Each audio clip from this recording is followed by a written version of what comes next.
Let's get one thing straight. No one is coming to hand you your dream life. There won't be a knock on the door with someone offering you £1 million opportunity. That's a fantasy. In the real world, if you want something, you take the first step without waiting for someone to nod and say, now's the right time. Most people spend their lives waiting for the right moment. Waiting for the right mentor, waiting for the right amount of money, waiting for some magical sign from the universe that says you're ready. But if you need someone to tell you that you're allowed to start, you're already giving your power away. When I started my dropshipping journey, I didn't ask anyone for permission. Why would I? Most of the people around me didn't understand it. They thought dropshipping was just another internet fad. They told me it sounded risky, that it probably wouldn't work. And do you know what I told them? Nothing, because I wasn't doing it for them, I was doing it for me. I didn't wait until I felt qualified. I didn't wait until I had some certificate in business or a fancy mentor showing me the ropes. I opened my laptop, typed how to start a Shopify store into Google, and that was my classroom. That was my permission slip. See, people think confidence comes before action, that once you feel ready, that's when you start. But it's the other way around. You start, even while doubting yourself, and with every tiny win, the confidence follows. The first time I figured out how to connect a domain name, win. The first time I added a product to the store, win. The first order, massive win. But none of those wins happen if you're standing on the sidelines waiting for the stars to align. You're never going to know everything. There's always going to be something you haven't learned yet. But that's the game. You move forward with what you know now, and you learn the rest along the way. Waiting to know everything before you start a business is like waiting to be an expert swimmer before you ever touch the water. It doesn't work like that. You learn by getting wet. People waste years asking questions they could have answered in 10 minutes by doing. What if my store doesn't look perfect? What if I pick the wrong product? What if nobody buys from me? What if? Here's a better question. What if you're wasting the next 5 years overthinking instead of just trying? When I started, I had no idea what I was doing. I didn't even know how to run Facebook ads properly.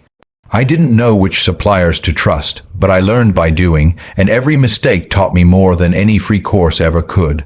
The problem is, most people are afraid to make those mistakes. They'd rather avoid embarrassment than chase success. They'd rather stay comfortable than be challenged. But the truth is, nothing good comes from comfort. Growth only happens when you step out of that warm, predictable place and do something that scares you a bit. Starting without permission means taking full ownership. You can't blame your parents, your teachers, or your circumstances. It's on you. That's scary for some people, but for the ones who are ready, that's the most freeing thing in the world. Because if it's your responsibility, that means it's also your opportunity. You're in control now, and don't fall into the trap of waiting until everything is perfect. Your first store, it'll be rough. Your first product page, it'll look like it was built in 2006. Your first ad probably won't work, and that's okay. That's how it's meant to be. The magic is in the process, not the starting line. Nobody starts as a pro. Everyone starts as a beginner who decided to start when they weren't ready. Permission is a trap. It's a delay tactic dressed up as logic, and the longer you wait, the more opportunities pass you by. The people who make it aren't the smartest, richest, or most connected. They're the ones who started when it was messy, who launched even though they felt unsure, who kept going when the results weren't instant. So stop looking around for approval. You don't need your mates to validate your idea. You don't need your family to get on board. And you definitely don't need strangers on the internet to clap for you before you begin. You only need one thing: the decision to take the first step. Even when no one's watching, even when you're terrified, even when you feel like an imposter pretending to be an entrepreneur. When I first got into dropshipping, I made the same mistake most beginners do. I chased trends. I thought if I could just find the next flashy gadget or viral TikTok product, I'd be rolling in cash overnight. Sound familiar? I wasted hours scrolling through winning product lists, trying to guess what might blow up next. And do you know what happened? Nothing. Crickets, you see. Most people confuse attention with value. Just because a product is trending doesn't mean it's sustainable. It might spike, sure, but a week later it's in the discount bin with every other get-rich-quick gimmick. That's when I stopped chasing hype and started chasing problems. If you want to build a real business, one that lasts longer than a viral moment, you need to solve real problems. That's the secret. Not selling gimmicks, not copying whatever's hot, but identifying pain points that people actually want fixed and giving them the simplest, clearest, and most useful solution. The world is full of tiny frustrations people deal with every day. Things that waste time, cause stress, or make life harder than it needs to be. That's your opportunity. That's where the money is. Think about it. The products that people love the most, the ones they come back for and recommend to their friends, are the ones that do something for them. They make their life easier, better, faster, cleaner, more convenient, more comfortable. Once I made that mental shift, everything changed.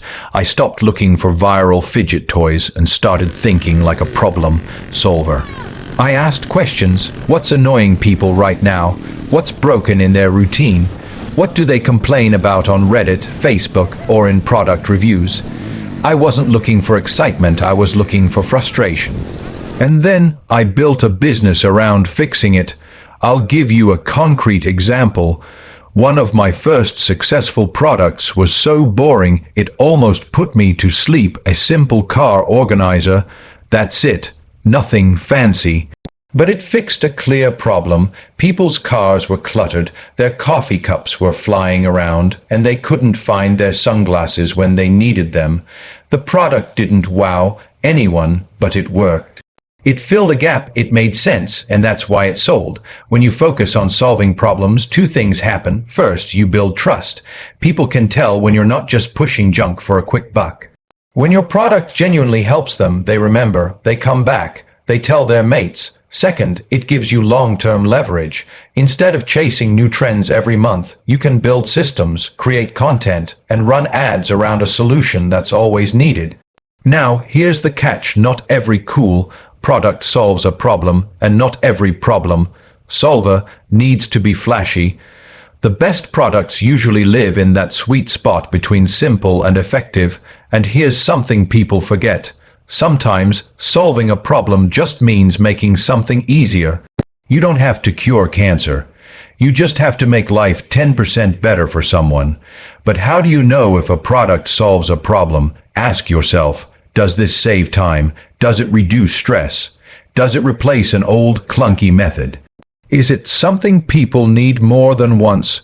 Would I buy this if I had that problem? If you can't answer yes to at least one of those, you're probably chasing novelty, not value. Another thing, test the product yourself. I always try to order samples before launching anything, not just to check quality, but to experience what the customer experiences. Is it easy to use? Is it satisfying? Does it feel like a rip-off or a solution? You'll never truly understand the value of what you're selling until you've held it in your hand. Also, read customer reviews not just of your product, but of competitors. People are brutally honest online. They'll tell you what's wrong, what's missing, what they love, and what they wish someone would fix. That's gold. That's your blueprint. And if you're thinking, but I don't know what kind of problems to solve, open your eyes. The world is full of them. Parents are looking for safer baby gear. Remote workers want better posture. Pet owners are tired of fur on the couch. Runners need socks that don't slide down. Travelers want their cords organized. You don't need to reinvent the wheel. You just need to improve it slightly, brand it properly, and serve it to the right person in the right place when you're starting out in dropshipping or any online business. Really, there's this dangerous trap most beginners fall into. It's the make everything look perfect mindset. They spend weeks choosing fonts, tweaking logos, playing with color palettes, obsessing over every little pixel on their site. You know what that's called? Procrastination disguised as productivity. I've seen people delay launching for months because they're waiting for their store to look like Apple's homepage. Newsflash, you're not Apple, and you don't need to be. What you need, especially in the beginning, is simplicity and function, not perfection, not aesthetics, just something that works. My first Shopify store was laughably basic. The homepage looked like it was built in 2005. The logo was just plain text, no animation, no custom coded features, no flashy transitions. But guess what? It made sales, because the site had one job: to take a curious visitor and turn them into a paying customer. That's it. That's all your store should be focused on. If a visitor lands on your product page, do they understand what the product is? Do they know how it helps them? Can they trust you enough to pull out their credit card? That's the core of e-commerce. If your design isn't serving that purpose, it's just noise. Clean layout, clear copy, easy navigation, fast load time. These are the things that convert, not how artistic your header looks. The problem is, beginners want to look like pros from day one, so they go buying expensive themes, hiring developers, buying logo packages, and trying to mimic Fortune 500 brands all before they've even made their first sale. It's backward. You don't start a business by pretending to be a big company. You earn the right to scale by keeping things lean, testing fast, and improving only what matters. Here's the rule I followed and still do today: minimum viable store. Build only what you need to test your product and make your first sales. One homepage, one product page, checkout flow, and maybe a basic about us section. That's it. If someone can't figure out what you're selling in 10 seconds, you've already lost them. When I built my early stores, I used free themes, didn't touch any code, didn't spend weeks learning web design. I watched a couple of YouTube tutorials, copied the layouts that worked, and hit publish. Was it pretty? Not really. Was it effective? Absolutely. Because while others were still fiddling with spacing, I was already running ads, testing headlines, collecting data, and figuring out what people actually cared about. You have to understand, your website isn't art. It's a tool, and the only measure of a good tool is whether it gets the job done. Would you rather have a hammer with a gold handle that breaks after 2 swings, or a rusty old one that never fails? That's how I see stores. Simple and functional wins every time. Another thing beginners miss: speed matters. Not just website load speed, although that's important too, but speed of execution. The faster you get something live, the faster you get feedback. Feedback is your compass. Every visitor, every bounce, every abandoned cart teaches you something, but you can't learn any of that if your store is stuck in draft mode for months. Keep your store clean. One call to action per page. Don't overwhelm the customer with pop-ups, sliders, countdown timers, and 10 different product variants unless they're necessary. The more decisions they have to make, the more likely they are to bounce. Clarity sells, confusion doesn't, and let's talk about your product descriptions. Most people just copy whatever the supplier wrote. Big mistake. Those are usually written in broken English, full of jargon, and sound like a robot wrote them. Write like a human, speak to the customer, tell them what the product does, how it helps them, and why it's worth their money. Use simple language, bullet points, real benefits. Don't describe the product, describe the outcome.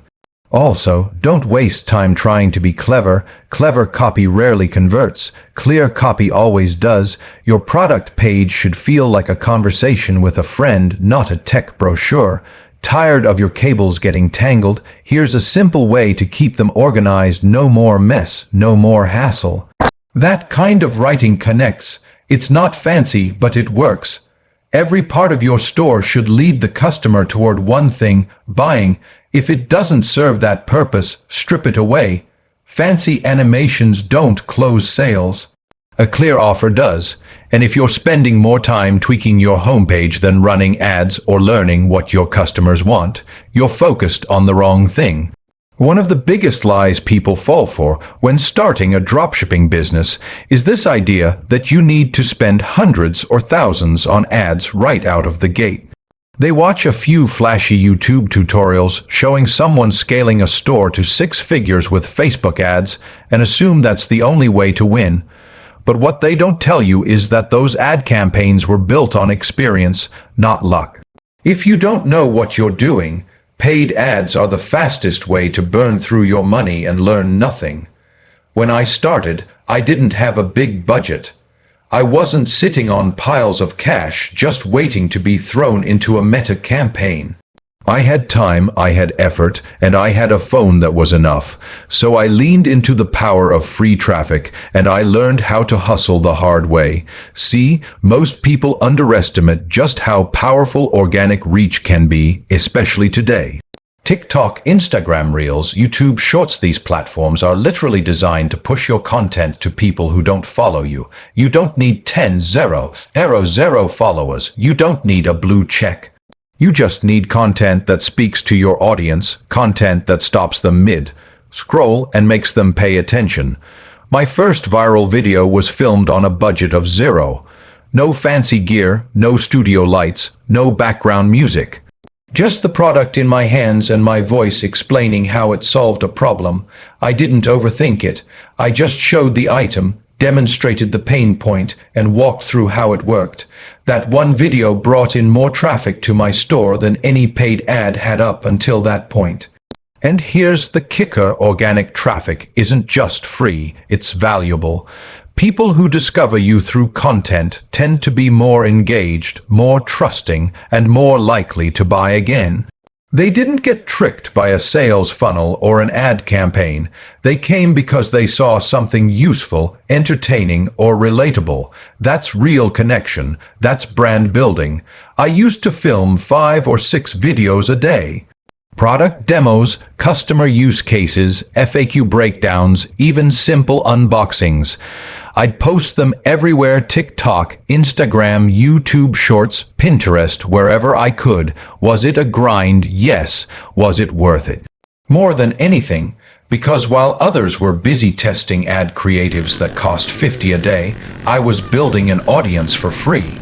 I was testing content live, learning what people liked, what they ignored, and what made them click. The trick with organic content is consistency. One video probably won't blow up, 10 might not, but one of them will, and when it does, your job is to double down on what worked and replicate the formula. Rinse and repeat. The algorithm rewards action, it rewards effort, and it rewards those who give value. Another gold mine for free traffic: influencer outreach, not celebrities, not macro influencers with 1 million followers. I'm talking about micro influencers, people with 3K to 20K followers who are trusted by their niche community. These creators are affordable, engaged, and far more likely to say yes to a gifted product or a small commission deal. I used to DM 20 influencers a day. I'd say something like, "Hey, I love your content. I've got a product I think your audience would find useful. Would you be open to a collaboration? I'll send it to you for free, no strings." Most didn't reply. Some said no, but a few said yes. And those few brought me sales I never would have reached on my own. And then there's Facebook groups, forums, Reddit threads, niche online communities. While everyone else is fighting over the same ad spaces, you can be in the comments section of a group helping people, recommending your product when it makes sense, and slowly building a name for yourself. Just don't be spammy. Add value first, then drop your link if it genuinely helps. Free traffic forces you to be resourceful. It teaches you how to market, how to write better hooks, how to frame your product in a way that actually resonates. That's knowledge you carry into paid ads later, because eventually, yes, you'll want to scale, and when that time comes, your experience with free content will make your ads sharper, cheaper, and more effective. If you start with paid ads and no skill, you're gambling. If you start with organic traffic and learn how people actually respond, you're building something sustainable. Every post, every comment, every view is part of the process. And when you treat free traffic like it matters, you'll be shocked at what's possible without ever touching your credit card. Let's clear something up right now. Passive income is real, but it's not magic. The way people talk about it online, you'd think money just shows up while you sleep, no effort required. What they don't show is the work that comes before the money, the late nights, the trial and error. The failures no one claps for. Passive income isn't built overnight. It's built in silence long before it becomes something worth bragging about. When I started my first dropshipping store, I had this image in my head: wake up, check my phone, see a flood of orders, sip coffee, do nothing. That's the dream, right? But that's not how it started. In the beginning, I wasn't sleeping much at all. I was learning how to build a store, choosing products, dealing with suppliers, writing product descriptions, testing pages, watching tutorials, fixing layout bugs, answering emails. The list went on. People want freedom without pressure. They want income without input, but every passive system has to be built first. You can't skip the setup phase, and the setup phase is where most people quit. Because it's not glamorous. It's not fun. It feels like work because it is. The beauty of passive income is that you only have to build the machine once, but building that machine, that's a grind. It means working for hours and not getting paid immediately. It means putting time into a product page that might not convert. It means recording 10 videos before one gets views. It means running ads that flop before you find a winning formula. You build, you test, you rebuild, and eventually something clicks, but not without effort upfront. When people say passive, they think it means effortless, but really it means asynchronous. It means you're decoupling your time from your income after you've put in the time to create something valuable. Whether it's a dropshipping store, a digital product, a YouTube channel, or affiliate marketing, the beginning stage is always active, and it demands your full energy. I remember waking up early to answer customer service messages before going to my day job. Then I'd come home and stay up late editing product pages, setting up emails, tweaking the checkout experience. Nobody saw that part. There were no likes, no followers cheering me on, but that's what it took to get things moving. Once the systems were in place, once the ads were dialed in, the product pages optimized, the emails automated, that's when the income started coming in without my constant input. But it didn't happen by accident. The problem is most people give up too early. They launch a store and expect results in the first week. When nothing happens, they scrap the whole thing. They think they failed, but really, they just stopped digging 3 feet before the gold. That early phase is where your business earns its legs. It's where you learn what works and, more importantly, what doesn't. That knowledge pays you over and over again, but only if you stick around long enough to gain it. If you're not willing to sacrifice your evenings now, don't expect freedom later. If you're not willing to work when no one's watching, don't expect rewards when the spotlight hits. That's the deal. You load the effort up front so you can unload it later. It's like planting seeds. No one sees the digging, the watering, the waiting. They just see the tree, but no seed grows unless someone gets their hands dirty first. And here's another thing people don't talk about: maintaining passive income still takes intention. You can automate a lot, but you still have to watch the system. Markets change, products lose steam, algorithms shift. You don't have to be glued to your phone 24/7, but you do need to check in. Passive income doesn't mean ignoring your business. It means managing it differently, less hands-on, more strategic, but the strategy only makes sense once the foundation is solid. Every passive income stream starts with an active phase. The longer you dedicate yourself to that phase, the stronger and more reliable the income becomes. And that effort compounds. What you learn while setting up one store applies to the next. What you fix in one email sequence improves the whole funnel. That time you think is wasted testing, it becomes knowledge that makes future income easier to create. And here's what most beginners miss: the hard part isn't the tech. It's not the Shopify setup or the ad platform or the email tool. The hard part is the discipline to keep going when the results aren't instant. To keep learning, to keep pushing through the doubt. That's where passive income is really built, in the part where you still have to show up every day, even when no one else believes it'll work. Yet there comes a point where you have to stop thinking and start moving. One moment, one decision. That's all it takes to change the entire direction of your life.